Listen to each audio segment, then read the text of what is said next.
Hey, what's going on, my friends, and welcome to my YouTube channel. My name is Victor, and today I'm going to share with you 5 things I think you should know about this powerful upcoming new moon and solar eclipse happening on October 25th, 2022.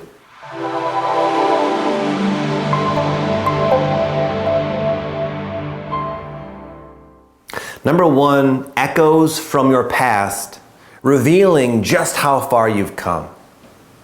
What comes to mind is a quote from a guy named Bashar. You may have heard of him. He's a channeler, and he talks about how the true marker of transformation and change is not necessarily that the circumstance, the reflection in your life has changed or evolved. More so, you have changed and evolved, and your response to a familiar cycle, trigger, experience, your response has evolved and changed and usually has become a lot more neutral. And it's kind of like showing you, wow, I have changed. I've changed so much, I don't even necessarily need this problem to go away because I don't feel that same emotional charge. I've also found that when these things happen, when these echoes, what I mean by echoes, it's almost like sometimes in life we keep going through a certain type of scenario that's trying to teach us something. There's a lesson we're not quite learning. There's some kind of adaptation life is inviting us to make. But we're imperfect. We just do our best as we go through life, and sometimes we just don't learn the lesson. We don't get the point of why certain things have happened in our life. But once we have gotten the memo, once we have learned like the soul lesson, sometimes that same circumstance, even though we've learned, it'll come back into our field of awareness, into our life essentially, just to show us, remember this? You have kind of a relationship with this cycle, this pattern, this thing, this scenario, this type of problem. And it might even for a moment trigger some of those old same emotions, but you'll be so much more aware of it, so much more conscious of it that you're just like, it doesn't have the same effect. And usually that type of echo, when that echo comes around, it is kind of like a little precursor to the actual change you will find in your life, to where you just don't have to even go through that at all anymore. Not even the echoes. It's a sign you're truly transcending something that you may have been struggling to learn throughout your entire life.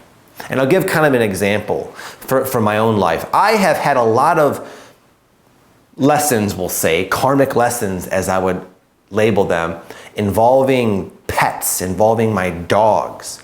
At one point I had an amazing pit bull, and his name was Maynard. He was a beautiful, purebred, gorgeous pit bull. I loved him so much. He was very, very well trained. I took a lot of pride in that. And I love the breed. I fell in love with the breed pit bull so much that I decided to foster another one. And I was naive to the fact that it's usually not wise to put 2 dominant alpha male dogs in the same house. And for a time when they were puppies, it was okay, they were buddies. But as they matured, they started fighting each other, and we had all sorts of challenging things. I was bit one time, I have this scar in my hand. We had to rehome one of the dogs, and my other dog was kind of traumatized, and he eventually attacked my daughter, and we had to get rid of him. And all these, I don't want to go into it, but all these like kind of painful learning lessons with dogs. And anyway, just the other day, the reason I'm saying this is the other day, we have this little dog named Rosie. She's like 12 pounds, a little teeny female Boston Terrier. And the other day, our neighbor, just a few nights ago, the neighbor came by and said, just so you know, your dog bit my dog through the fence. It wasn't serious, no stitches were needed, but even though it's like this little dog got into a scruffle with the neighbor's dog, who's not that well behaved either. It was sort of probably a mutual thing if I had to guess. Anyway, that little circumstance initially triggered all these emotions of, oh my God, I felt like re-traumatized. I imposed the gravity of the situation that once was big in my life. When the pit bulls were fighting and there was things like that, that was a very serious problem. And consequently, it evoked a lot of intense emotions that for a moment, I projected on this little itty bitty circumstance until I woke up.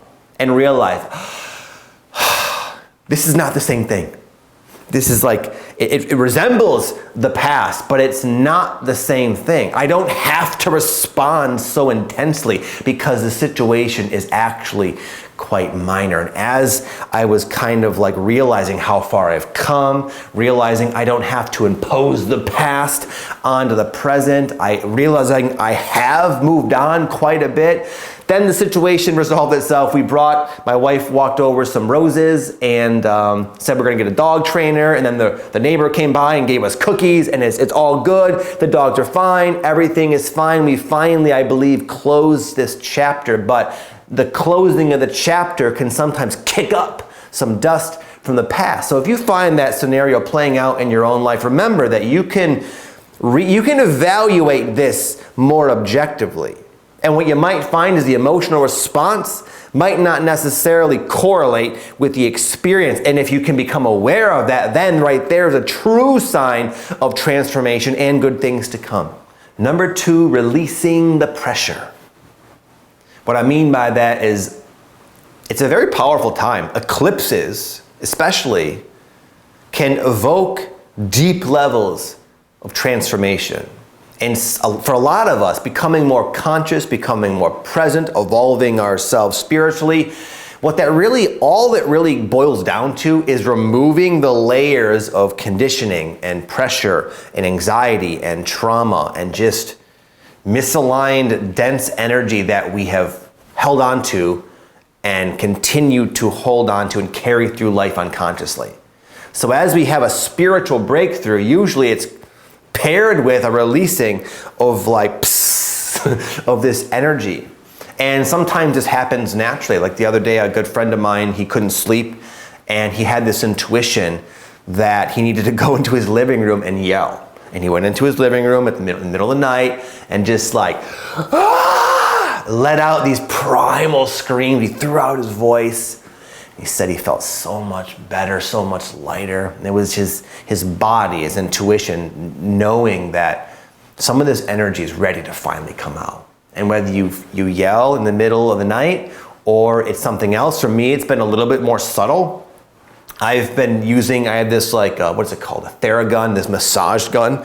I've been using it constantly, really trying to almost massage my muscles, but I can feel it's like creating, like a releasing of tension. I'm getting a body work session today where I'm gonna be working on my breathing. So sometimes you'll just naturally, intuitively feel drawn to whatever permission slip, whatever thing you need to help foster this releasing of energy. And sometimes it's very basic where you don't even notice you're doing it. Other times it's more obvious, like with my buddy where he was yelling. It doesn't matter. If you find yourself in some way releasing energy, it's just it's nothing to really think about actually, but sometimes it can be helpful to understand what it's connected to and just how profound of a spiritual shift you are likely making at that time.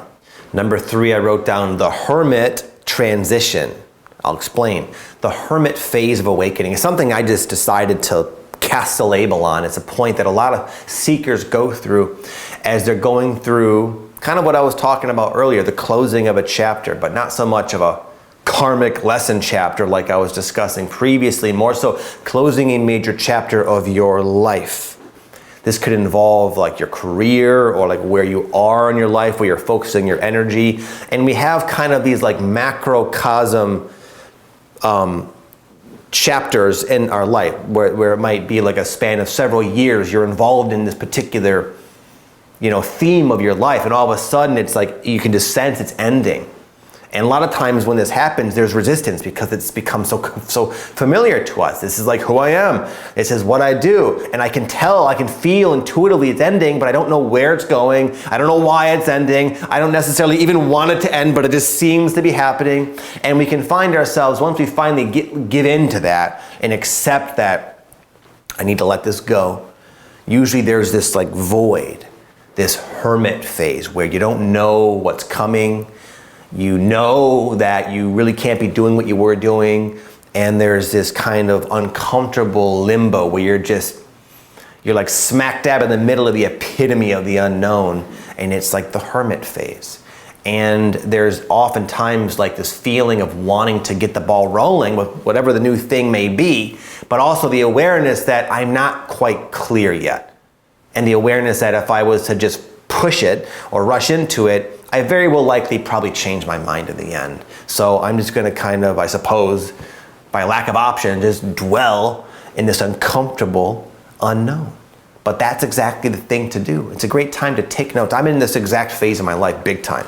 And what I do is I carry this notebook around and I'm just always writing down ideas. And sometimes an idea will come to me in relation to like what I think might be my new thing, and I'll write it down. And it'll feel like, yeah, this is probably it, right? I got it, it's clear, it's so clear. Then I'll wake up the next day and new information will come in and I'll think, no, that's not it, not at all. I was completely wrong, but that's okay. Another idea will come, I'll write that down. So it's a time to take notes, consider things, consider options without any real attachment. Because what can happen during this hermit phase is something really new and fresh and inspired can come through. I was just listening to this podcast yesterday actually by Rick Rubin, real badass, famous music producer. He's worked with like so many of the greats, you know, from hip hop to like rock and roll to heavy metal to, I think he worked with like Johnny Cash at one point. He's a badass, really creative guy. And he was saying there's something that happens with all the greats.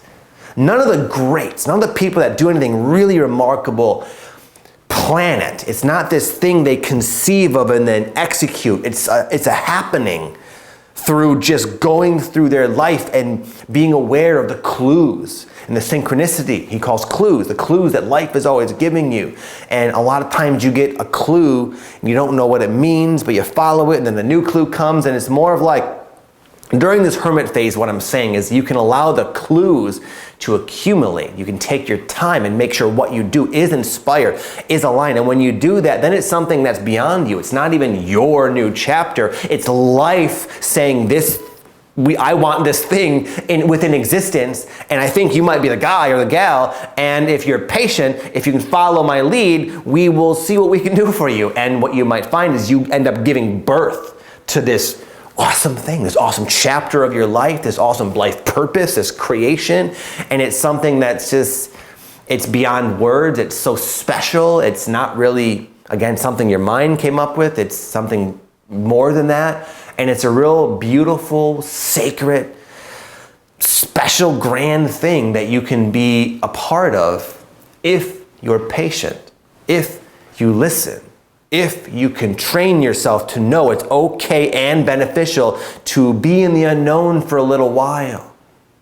Because we so often are so heavily influenced by our conditioning and what's familiar and the way our mind works. And that can oftentimes get in the way. It can disrupt the genius trying to come through. 4, I wrote down, it's gonna sound scary, but it's actually quite profound. I wrote down ego death.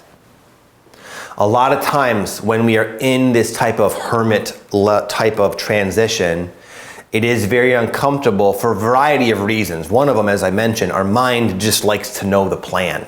And when it doesn't know the plan, it tries to create one. It gets very uncomfortable. There's that level of uncomfortability. But even more deeply than that is oftentimes when we are in the hermit transition, we have let go of something fairly significant in our life that gave us a lot of identity, made us, it was like part of what we thought, who we were. And when we let go of that, not only do we not know, practically speaking, what's to come in our life, but we don't even know who we are. Who am I? What is authentic to me? I just don't know. And you can feel very vulnerable. Your inner child can really make itself known and say, I don't feel good at all. I feel extremely vulnerable and insecure and almost frightened of this. I don't know, it's like you're an exposed nerve in life. You know, you feel very just sensitive, I would say emotionally, and vulnerable is the best way I could put it. And it's because there is a part of you that might be dying, and that's okay, because all of us are like these eternal beings that are far more than these temporary little roles we play in life. And what happened to me years ago, and I've talked about it, is I felt kind of like almost forced into this type of transition I'm discussing now, where I had my life pretty set. I was a medical marijuana grower, and I had a gym, and at one point I closed my gym, but I was still growing the weed, and I knew in my heart I needed to stop, but I was afraid to. I was afraid of letting go of almost like I felt kind of like, I felt cool. I felt like a cool guy growing weed. And I was like, yeah, I'm cool. This is like a cool thing to do. And if I let that go, then maybe I'm not so cool. Maybe I'm just some like putz, you know? That was like not my logical way of thinking about it, but that was like looking back, that's kind of what it was about. I've got a sense of identity from being a medical marijuana grower. And even though I knew something was coming, I didn't know what it was. So I was hesitant to let go of it because it would have implied that here you are, midlife, 30 years old. You don't know who you are. You don't even know what you want to do with your life. And you're a loser. You're a nobody. You don't know you're just like, you don't got your shit dialed in or figured out. You're nothing. That was like my mindset. So anyway, this is just a metaphor for my own life that can kind of explain what I'm discussing here. It's a big deal to let go of something that was so integral to your personality, to your purpose, to the theme you are playing, and to let it go, it takes a tremendous amount of courage and a tremendous amount of willingness to be uncomfortable, to be exposed to all those insecurities and unresolved issues that are now at the surface. And if that's not challenging enough, the fact that you have no idea what the hell is to come, it's a challenging metamorphosis that eventually gives way to number 5, a new beginning.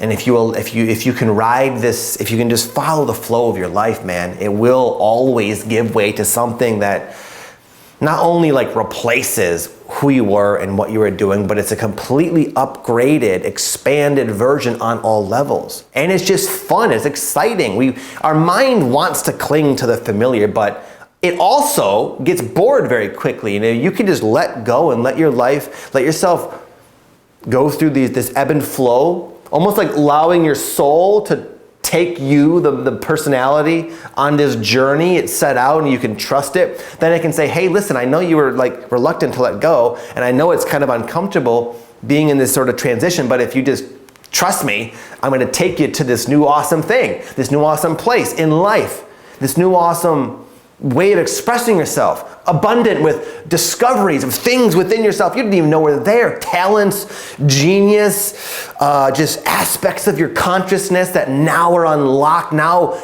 eager and excited to express themselves.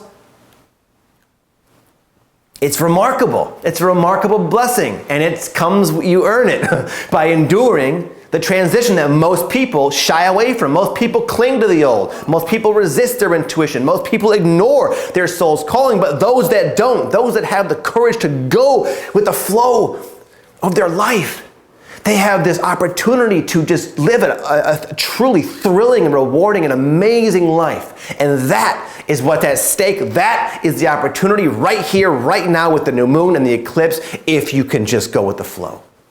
And by the way, real quick, for those interested, I'm going to quickly just let you know where I've been. Some of you that have been watching me for years have realized, where's Vic been? He's been gone for like over a month. And I also made a post recently where I said, I'm not even doing these energy updates anymore. And I want to kind of explain what that was. I too am going through this transition that I too don't know where it's going to end up. And I can feel a big shift is happening in my life, most specifically with my life purpose. And I've been doing this type of YouTube channel for quite some time. And I speculated that the energy updates needed to kind of shift. But what I realized, just for the record, what I realized is in not doing them is they are the most relevant and authentic, genuine expression, creative expression that I currently do on my YouTube channel. And I think they are probably perhaps the best way I can help folks navigate their awakening, which is the whole theme of this video, the whole purpose and mission behind it. And a full moon passed a couple of weeks ago, and I felt almost like a buildup of pressure because I didn't share. And I didn't make one only because I said I was done, and I felt like I'd be a doofus if I was to come back a week later and do one. But I realized I can't ignore it. I can't ignore my this inner part of me that just knows I gotta, it feels appropriate, it feels right, it feels authentic to share these videos as sort of unusual as they are. I never saw myself doing energy updates. I don't even still know what they are, but there is something that has to come through, and it comes through in these videos, and I call them energy updates. And I expect I'll be doing more of them because it just feels so in alignment with me. So anyway, I just want to kind of not apologize, but kind of explain why I've been gone. I believe it's okay that I take time for myself here and there, but just for those of you that have been following me, kind of curious what's going on with Vic. Well, what I would assume right now is a lot of my energy is going to be going into my newsletter. Again, check it out down below if you want. And I will, when I feel a strong calling, put up a YouTube video. I'm not going to promise any specific, schedule, because that is where I ran into trouble. Trying to adhere to something my mind said I needed to do versus following my own intuition, which is what I will do in the future. So I have no idea where that's going to go. But I can tell you this video felt fantastic, and I would expect I come back maybe for the full moon. With that said, in between, my friends, have an amazing day. Thank you for your loyal support and all the nice things you've been saying, and just encouragement and everything. You're a fantastic population of people to work with, and it is an honor to work with you in this way. So I'll see you next time.